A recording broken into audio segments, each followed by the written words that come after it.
यदि आप कर्ज में डूबे हुए हैं और आर्थिक तंगी से परेशान हैं, तो आपको सूर्य देव के इस महामंत्र का जाप अवश्य करना चाहिए। यह मंत्र बहुत ही शक्तिशाली और प्रभावशाली मंत्र है। इस मंत्र के नियमित 108 बार जाप करने मात्र से ही कर्ज में शीघ्र ही मुक्ति मिलती है, धन और संपत्ति में वृद्धि होती है, घर परिवार में सौभाग्य और शांति बनी रहती है। इस मंत्र से आप कर्ज मुक्त हो जाओगे, धन वृद्धि आपके जीवन में होने लगेगी। सूर्य भगवान बहुत ही दयालु हैं, वह अपने भक्तों की मनोकामनाओं को पूरी करते हैं। इस महामंत्र के नियमित 108 बार जाप करने से आपकी सभी मनोकामनाएं पूरी हो जाएंगी और आपके जीवन में धन की कोई भी कमी नहीं रहेगी। आप अपने जीवन में उन्नति प्राप्त करेंगे, आपको हमेशा सफलता ही प्राप्त होगी। इसलिए प्यारे भक्तों, इस मंत्र को साधारण समझने की गलती बिल्कुल भी ना करें। यह मंत्र बहुत ही प्रभावशाली मंत्र है। इस मंत्र का प्रभाव तुरंत ही दिखाई देने लगता है। अगर आप सच्ची श्रद्धा के साथ इस मंत्र का नियमित 108 बार जाप करेंगे तो आपका जीवन खुशियों से भर जाएगा और आपके जीवन में कभी भी धन की कमी नहीं आएगी। इसलिए प्यारे भक्तों, इस मंत्र का नियमित 108 बार जाप करें और पूरी श्रद्धा के साथ करें। अगर आप सूर्य देव का आशीर्वाद प्राप्त करना चाहते हैं तो इस वीडियो को लाइक और चैनल को सब्सक्राइब जरूर कर दीजिए और कमेंट बॉक्स में जय सूर्य देव अवश्य लिख दीजिए। तो चलिए भक्तों, मंत्र का जाप करना प्रारंभ करते हैं। ओम ह्रीं श्रीं सूर्याय सहस्र तेजसे महाधन प्रदायकाय नमः। ओम ह्रीं श्रीं सूर्याय सहस्र तेजसे महाधन प्रदायकाय नमः। ओम ह्रीं श्रीं सूर्याय सहस्र तेजसे महाधन प्रदायकाय नमः। ओम ह्रीं श्रीं सूर्याय सहस्र तेजसे महाधन प्रदायकाय नमः। ओम ह्रीं श्रीं सूर्याय सहस्र तेजसे महाधन प्रदायकाय नमः। ओम ह्रीं श्रीं सूर्याय सहस्र तेजसे महाधन प्रदायकाय नमः। ओम ह्रीं श्रीं सूर्याय सहस्र तेजसे महाधन प्रदायकाय नमः। ओम ह्रीं श्रीं सूर्याय सहस्र तेजसे महाधन प्रदायकाय नमः। ओम ह्रीं श्रीं सूर्याय सहस्र तेजसे महाधन प्रदायकाय नमः। ओम ह्रीं श्रीं सूर्याय सहस्र तेजसे महाधनप्रदायकाय नमः। ॐ ह्रीं श्रीं सूर्याय सहस्रतेजसे महाधनप्रदायकाय नमः। ॐ ह्रीं श्रीं सूर्याय सहस्रतेजसे महाधनप्रदायकाय नमः। ॐ ह्रीं श्रीं सूर्याय सहस्रतेजसे महाधनप्रदायकाय नमः। ॐ ह्रीं श्रीं सूर्याय सहस्रतेजसे महाधनप्रदायकाय नमः। ॐ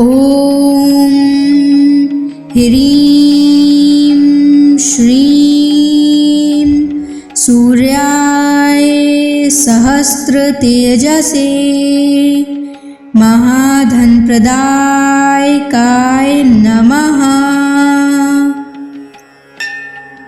ॐ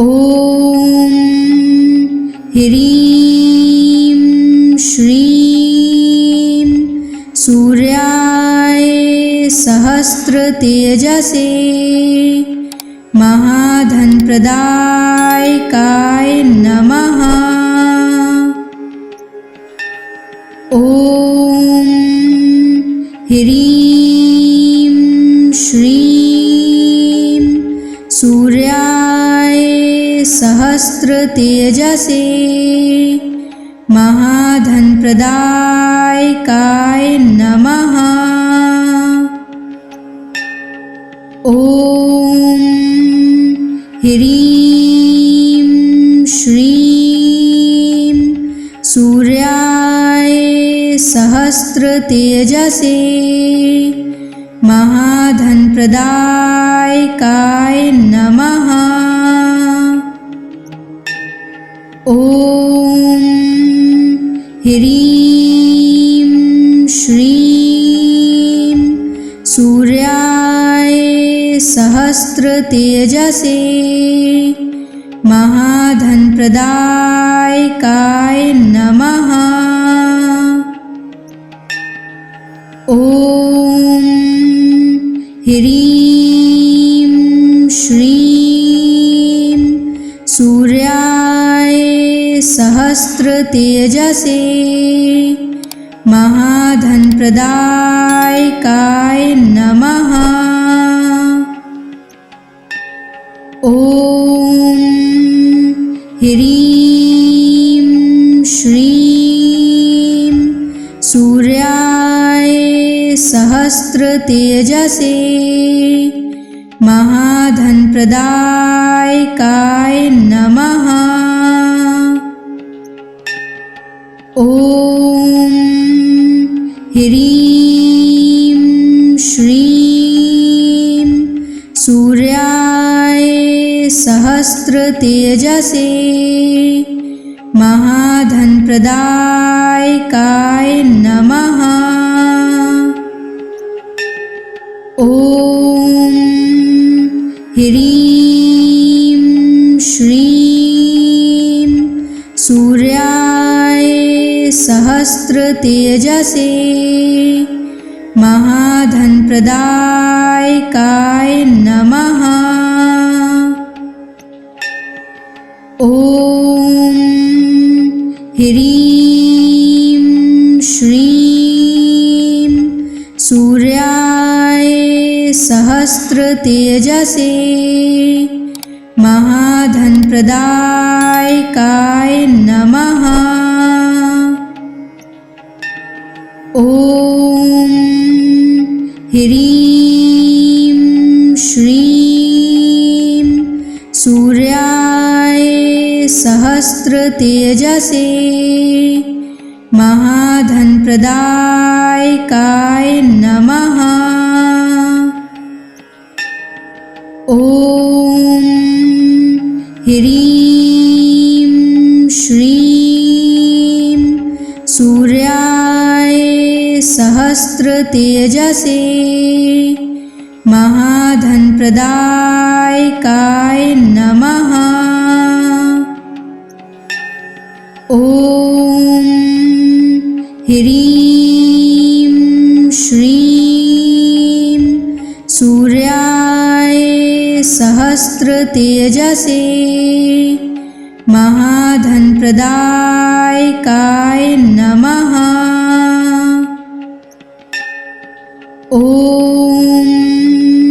ह्रीं श्रीं सूर्याय सहस्रतेजसे महाधनप्रदायकाय नमः। ॐ ह्रीं श्रीं सूर्याय सहस्रतेजसे महाधनप्रदायकाय नमः। ॐ ह्रीं श्रीं सूर्याय सहस्रतेजसे महाधनप्रदायकाय नमः। ॐ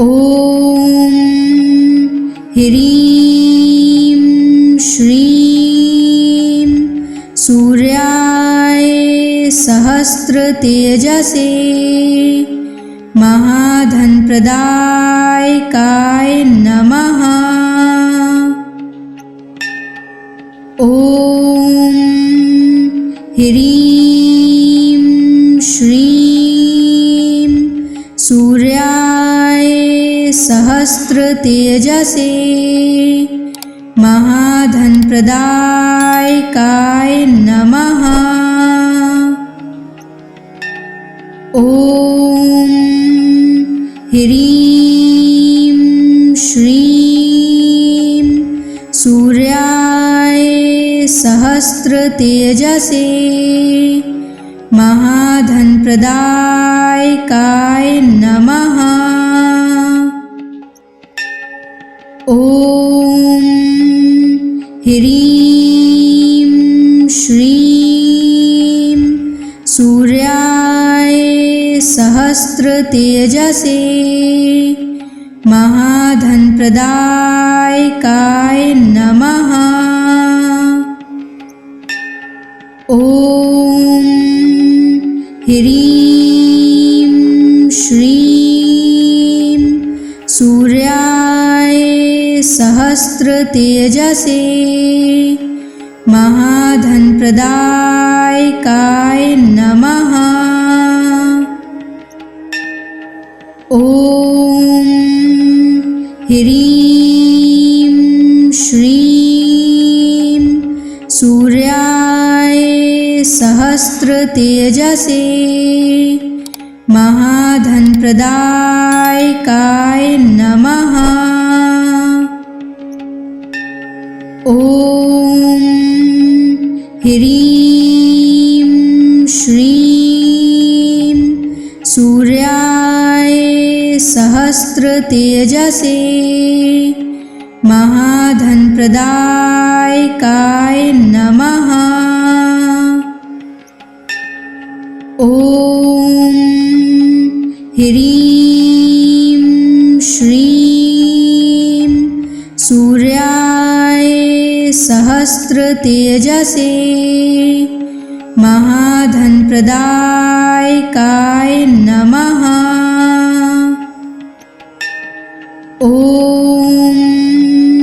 ह्रीं श्रीं सूर्याय सहस्त्रतेजसे महाधनप्रदायकाय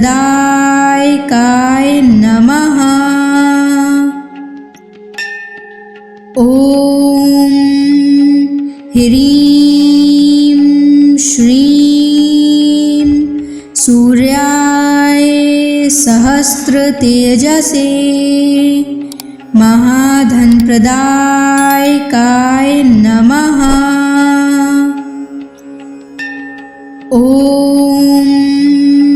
ह्रीं श्रीं सूर्याय सहस्त्रतेजसे महाधनप्रदायकाय नमः।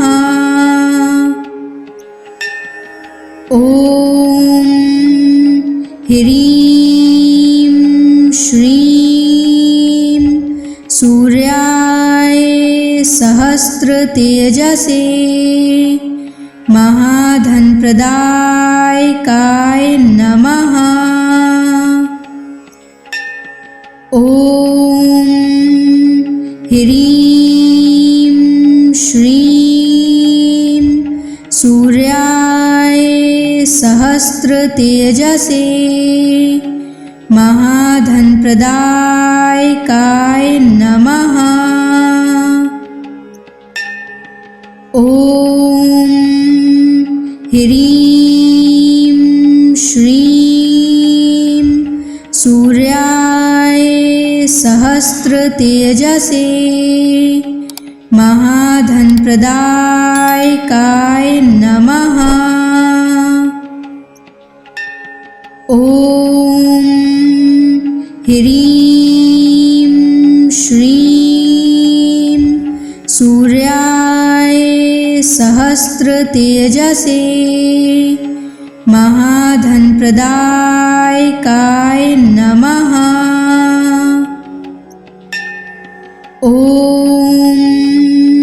ह्रीं श्रीं सूर्याय सहस्त्रतेजसे महाधनप्रदायकाय नमः। ॐ ह्रीं श्रीं सूर्याय सहस्त्रतेजसे महाधनप्रदायकाय नमः। ॐ ह्रीं श्रीं सूर्याय सहस्त्रतेजसे महाधनप्रदायकाय नमः। ॐ ह्रीं श्रीं सूर्याय सहस्त्रतेजसे महाधनप्रदायकाय नमः। ॐ ह्रीं श्रीं सूर्याय सहस्त्रतेजसे महाधनप्रदायकाय नमः। ॐ ह्रीं श्रीं सूर्याय सहस्त्रतेजसे महाधनप्रदायकाय नमः। ॐ ह्रीं श्रीं सूर्याय सहस्त्रतेजसे महाधनप्रदायकाय नमः।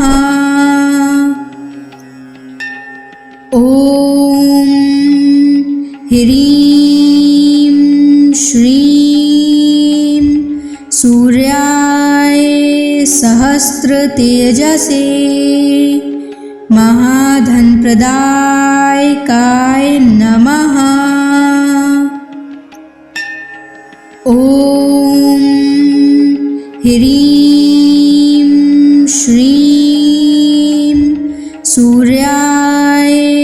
सहस्रतेजसे महाधनप्रदायकाय नमः।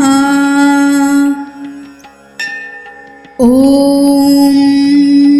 ह्रीं श्रीं सूर्याय सहस्रतेजसे महाधनप्रदायकाय नमः। ॐ ह्रीं श्रीं सूर्याय सहस्रतेजसे महाधनप्रदायकाय नमः। ॐ ह्रीं श्रीं सूर्याय सहस्रतेजसे महाधनप्रदायकाय नमः। ॐ ह्रीं श्रीं सूर्याय सहस्रतेजसे महाधनप्रदायकाय नमः। ॐ ह्रीं श्रीं सूर्याय सहस्रतेजसे महाधनप्रदायकाय नमः। ॐ ह्रीं श्रीं सूर्याय सहस्रतेजसे महाधनप्रदायकाय नमः। ॐ ह्रीं श्रीं सूर्याय सहस्रतेजसे महाधनप्रदायकाय नमः। ॐ ह्रीं श्रीं सूर्याय सहस्रतेजसे महाधनप्रदायकाय नमः। ॐ ह्रीं श्रीं सूर्याय सहस्रतेजसे महाधनप्रदायकाय नमः। ॐ ह्रीं श्रीं सूर्याय सहस्रतेजसे महाधनप्रदायकाय नमः। ॐ ह्रीं श्रीं सूर्याय सहस्रतेजसे महाधनप्रदायकाय नमः। ॐ ह्रीं श्रीं सूर्याय सहस्रतेजसे महाधनप्रदायकाय नमः। ॐ ह्रीं श्रीं सूर्याय सहस्रतेजसे महाधनप्रदायकाय नमः। ॐ ह्रीं श्रीं सूर्याय सहस्रतेजसे महाधनप्रदायकाय नमः। ॐ ह्रीं श्रीं सूर्याय सहस्रतेजसे महाधनप्रदायकाय नमः। ॐ ह्रीं श्रीं सूर्याय सहस्रतेजसे महाधनप्रदायकाय नमः। ॐ ह्रीं श्रीं सूर्याय सहस्रतेजसे महाधनप्रदायकाय नमः। ॐ ह्रीं श्रीं सूर्याय सहस्रतेजसे महाधनप्रदायकाय नमः। ॐ ह्रीं श्रीं सूर्याय सहस्रतेजसे महाधनप्रदायकाय नमः। ॐ ह्रीं श्रीं सूर्याय सहस्रतेजसे महाधनप्रदायकाय नमः। ॐ ह्रीं श्रीं सूर्याय सहस्रतेजसे महाधनप्रदायकाय नमः। ॐ ह्रीं श्रीं सूर्याय सहस्रतेजसे महाधनप्रदायकाय नमः। ॐ ह्रीं श्रीं सूर्याय सहस्रतेजसे महाधनप्रदायकाय नमः। ॐ ह्रीं श्रीं सूर्याय सहस्रतेजसे महाधनप्रदायकाय नमः। ॐ ह्रीं श्रीं सूर्याय सहस्रतेजसे महाधनप्रदायकाय नमः। ॐ ह्रीं श्रीं सूर्याय सहस्रतेजसे महाधनप्रदायकाय नमः। ॐ ह्रीं श्रीं सूर्याय सहस्रतेजसे महाधनप्रदायकाय नमः। ॐ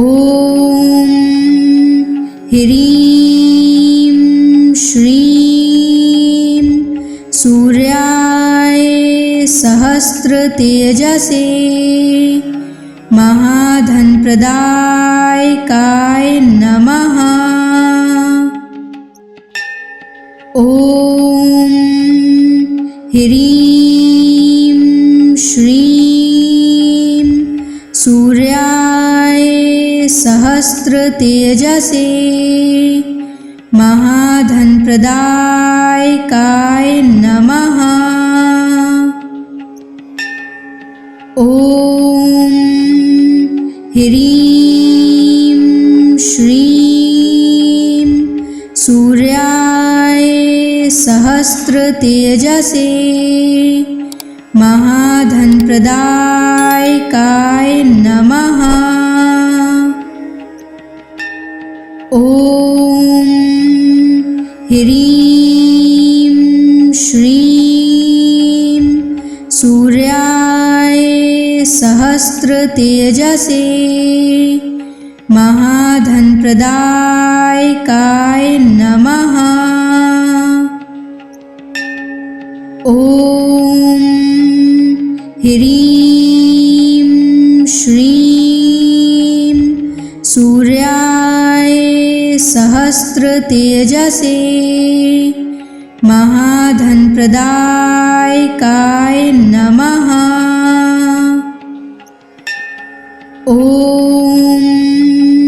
ह्रीं श्रीं सूर्याय सहस्रतेजसे महाधनप्रदायकाय नमः। ॐ ह्रीं श्रीं सूर्याय सहस्रतेजसे महाधनप्रदायकाय नमः। ॐ ह्रीं श्रीं सूर्याय सहस्रतेजसे महाधनप्रदायकाय नमः। ॐ ह्रीं श्रीं सूर्याय सहस्रतेजसे महाधनप्रदायकाय नमः। ॐ ह्रीं श्रीं सूर्याय सहस्रतेजसे महाधनप्रदायकाय नमः। ॐ ह्रीं श्रीं सूर्याय सहस्रतेजसे महाधनप्रदायकाय नमः। ॐ ह्रीं श्रीं सूर्याय सहस्रतेजसे महाधनप्रदायकाय नमः। ॐ ह्रीं श्रीं सूर्याय सहस्रतेजसे महाधनप्रदायकाय नमः। ॐ ह्रीं श्रीं सूर्याय सहस्रतेजसे महाधनप्रदायकाय नमः। ॐ ह्रीं श्रीं सूर्याय सहस्रतेजसे महाधनप्रदायकाय नमः। ॐ ह्रीं श्रीं सूर्याय सहस्रतेजसे महाधनप्रदायकाय नमः। ॐ ह्रीं श्रीं सूर्याय सहस्रतेजसे महाधनप्रदायकाय नमः। ॐ ह्रीं श्रीं सूर्याय सहस्रतेजसे महाधनप्रदायकाय नमः। ॐ ह्रीं श्रीं सूर्याय सहस्रतेजसे महाधनप्रदायकाय नमः। ॐ ह्रीं श्रीं सूर्याय सहस्रतेजसे महाधनप्रदायकाय नमः। ॐ ह्रीं श्रीं सूर्याय सहस्रतेजसे महाधनप्रदायकाय नमः। ॐ